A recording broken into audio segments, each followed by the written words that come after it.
For 20 years, the Central Intelligence Agency operated a clandestine research program aimed at the most private territory imaginable, the human mind. In 1953, the Cold War was no longer a theoretical standoff. American intelligence watched as rival nations expanded their military reach, fearing that conventional weapons were only one part of a much larger arsenal. This anxiety soon turned inward.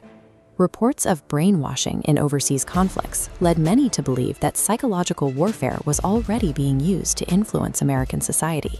To counter this perceived threat, officials within the government began to bypass traditional bureaucratic checks, creating a space where experimental programs could operate without public or legislative oversight. The request for an offensive psychological strategy came from the highest levels of the national security establishment, where officials demanded a way to crack the human psyche before their adversaries did.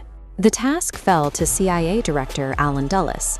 At the time, Dulles held a level of authority that allowed him to launch wide-reaching programs with minimal interference.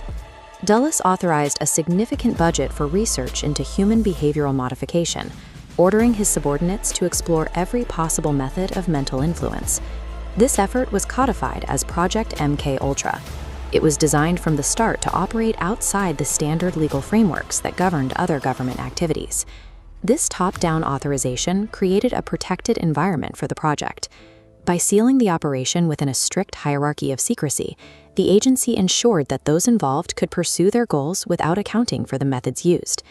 To manage the day-to-day operations of the program, Dulles selected Dr. Sidney Gottlieb, a chemist within the agency's technical services staff.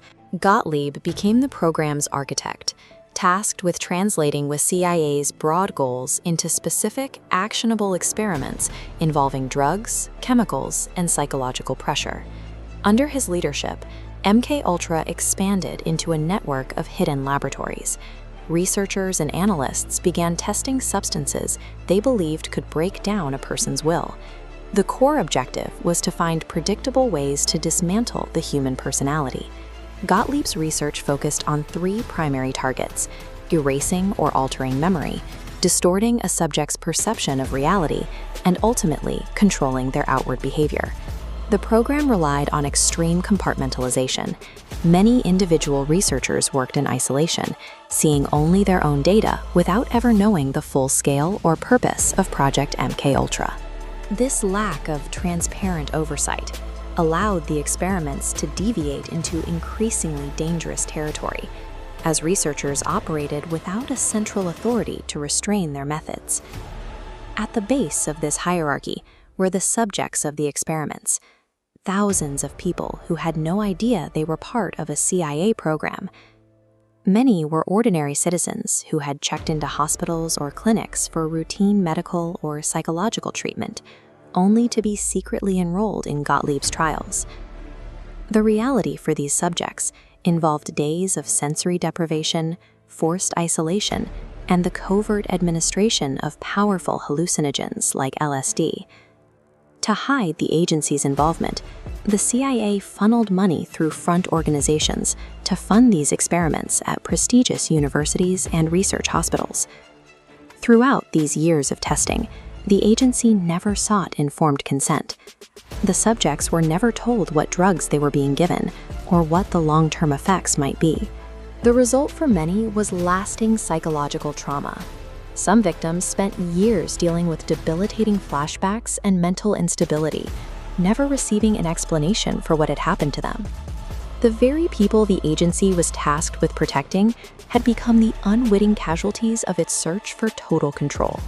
The MKUltra program remained hidden until the mid-1970s, when a series of external events finally broke through the agency's wall of secrecy.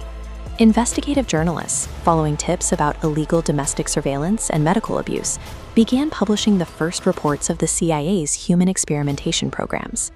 Public pressure led to the formation of congressional committees.